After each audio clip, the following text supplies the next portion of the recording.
Tense.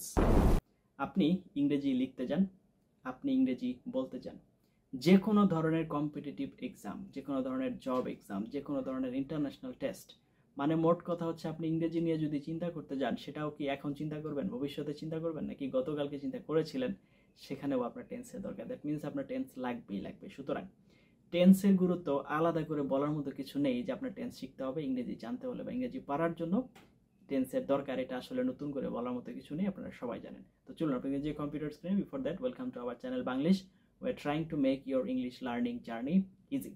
আপনার ইংরেজি related খুঁটিনাটি যে কোনো ধরনের ইস্যু আমাদেরকে কমেন্টে জানাতে পারেন, আমরা চেষ্টা করবো প্রায়োরিটি বেসিস ওই টপিকে লেসন মেক করে দেওয়ার জন্য।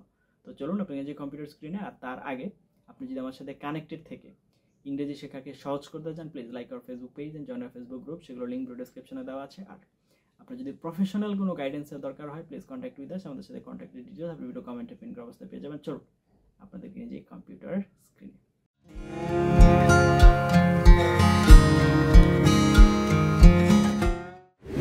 তাহলে আজকে আমরা ফিউচার টেন্স নিয়ে আমরা আলোচনা করব।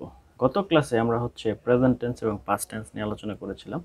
তো ফিউচার টেন্সটাও ইম্পর্ট্যান্ট। তো ফিউচার টেন্সের ক্ষেত্রে ফিউচার ইনডিফিনিট এবং কন্টিনিউয়াস টেন্স, এই দুইটা টেন্সই সবচেয়ে বেশি ব্যবহৃত হয়। তবে সবচেয়ে বেশি ব্যবহৃত হয় ফিউচার ইনডিফিনিট টেন্স। তো এখানে আমরা চারটা স্ট্রাকচার দেখতে পাই, টু বি ভার্ব দিয়ে, তারপর হচ্ছে টু হ্যাভ ভার্ব দিয়ে, V1 দিয়ে এবং প্যাসিভ দিয়ে। তো সেগুলো আমরা একটু দেখি। টু বি ভার্ব হিসেবে আমরা এখানে সরাসরি বিকেই ব্যবহার করতে হবে। সাবজেক্ট শ্যাল অথবা উইল, সাবজেক্ট অনুযায়ী, তারপর হচ্ছে object. I subject, shall will যে কোনো একটা, তারপর হচ্ছে বি, তারপর হচ্ছে ডক্টর। তো আমি ডাক্তার হব। তো এখানে আপনি যদি বলতে চান আমি একজন পুলিশ হব, আমি একজন ইঞ্জিনিয়ার হব, তাহলে সেক্ষেত্রে I will be an engineer, এরকম আর কি আসবে। তো এই স্ট্রাকচারটা আমরা এইভাবে ব্যবহার করতে পারি। এরপর আসতেছে টু হ্যাভ, আই শ্যাল অথবা হি শ্যাল, উই শ্যাল, এরকম কিছু আসবে আর কি। He will, subject plus shall অথবা will plus have plus object. They will have a good score in IELTS, তাদের আইএলসে ভালো স্কোর থাকবে। এখানে হচ্ছে আমি হব, আর এখানে হচ্ছে থাকবে। এখানে ম্যাটেরিয়ালিস্টিক কিছু একটা বা অ্যাচিভমেন্ট কিছু একটা, এরকম কিছু একটা আসবে। এরপর হচ্ছে V1, used in future indefinite, subject plus shall অথবা will plus V1 plus object. তাহলে শ্যাল উইলও আসবে, তারপর হচ্ছে V1 আসবে।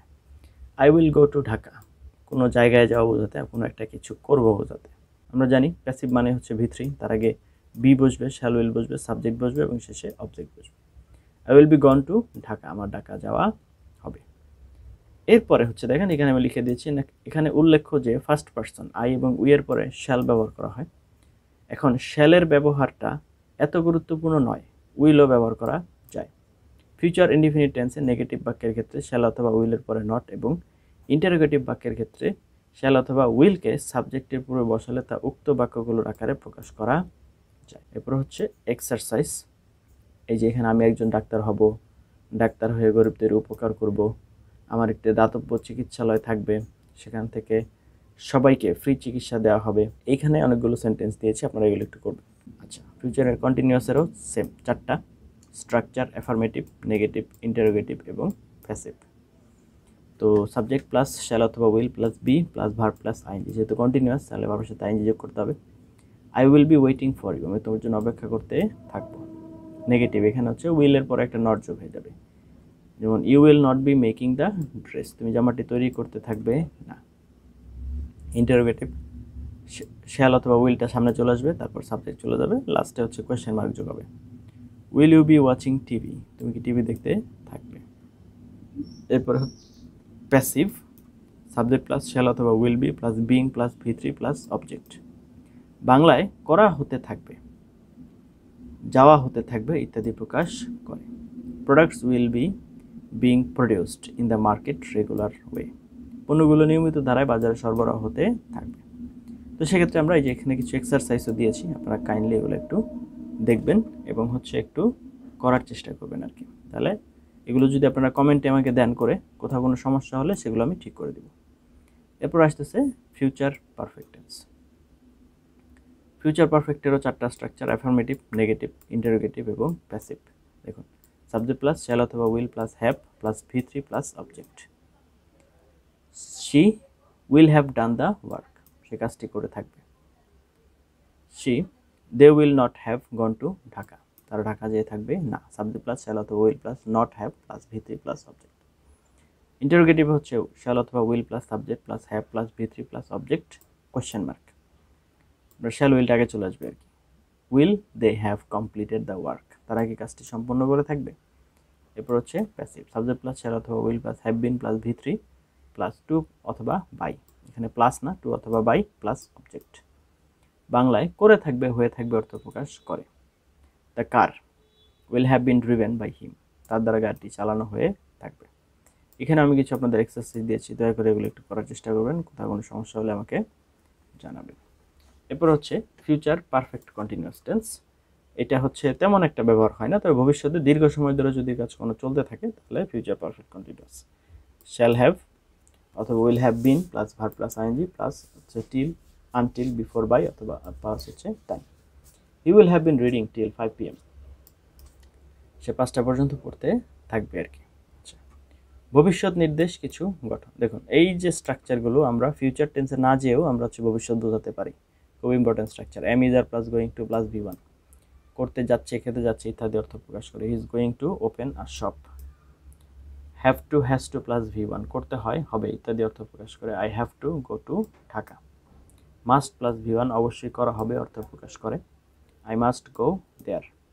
M is are plus about to plus V1, এখনই হবে বা হতে যাচ্ছে প্রকাশ করে। He is about to go, সে এখনই যাচ্ছে বা যাবে।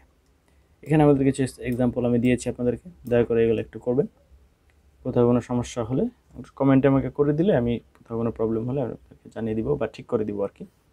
তো এই হচ্ছে মোটামুটি ফিউচার টেন্সের বিষয়। তো আমাদের কথা বলার সময় ফিউচার টেন্সটা মোটামুটি ভালোই কাজে লাগে, তো আমাদের সেভাবেই এই জিনিসটাকে নিয়ন্ত্রণ করার চেষ্টা করতে হবে। ততক্ষণ পর্যন্ত আপনারা টেন্সের বিষয় আসে যেগুলো আছে সেগুলো দেখলেন। এখন এই লেসনটা যদি আপনাদের দরকার হয় তাহলে প্লিজ ভিডিওর কমেন্টে এই যে পিডিএফটা আমরা ব্যবহার করেছি, প্লিজ ভিডিওর কমেন্টে আপনাদের জিমেল অ্যাড্রেসটা কমেন্ট করে দিন, আমরা আপনাদেরকে মেইল করে দিব। এবং এখানে যে হোমওয়ার্কগুলো দেওয়া হয়েছে বা হোম টাস্কগুলো আছে পিডিএফে, সেগুলো কমপ্লিট করে আপনারা আমাদেরকে কমেন্টে জমা দিন। আমরা সেগুলো অ্যাসেস করব এবং কোথাও কোনো ভুলভ্রান্তি হলে সেগুলো কারেকশন করে দেবো, এতে আপনার লেখার মান বাড়বে এবং আপনি সেগুলোতে ভালো করবেন, এক্সপেক্ট করা যায়। Please do that. তো এই বিষয়গুলো মাথায় রেখে আপনারা হচ্ছে প্র্যাকটিস করুন এবং হচ্ছে সামনে আগান। তো এর জন্য আমাদের হচ্ছে এটা দরকার, তো দয়া করে সেটা কন্টিনিউ করুন এবং ভালোভাবে প্র্যাকটিস করুন। আশা করি আপনারা এটাতে ভালো করবেন। আর যদি আপনার ইংরেজি শেখার জার্নিতে কোথাও কোনো প্রবলেম ফিল করেন, যদি মনে হয় যে আপনার আমাদের কাছে আপনি হচ্ছে যোগাযোগ করতে পারেন, we are always there for you. Please feel free to contact with us. আমরা আপনাদের সাথে পাশে আছি, ইনশাআল্লাহ আমাদের সর্বোচ্চ চেষ্টা করে যাব আপনাদেরকে সঠিক গাইডলাইন করার জন্য। এতক্ষণ সাথে ছিলেন তার জন্য অনেক এবং অনেক ধন্যবাদ। এ ধরনের আরও অনেক ইনফরমেটিভ লেসন পাওয়ার জন্য দয়া করে চ্যানেলটি সাবস্ক্রাইব করে পাশে থাকতে বলবেন না। Thank you for watching until now. আসসালামু আলাইকুম ওয়া রাহমাতুল্লাহি ওয়া বারাকাতুহু।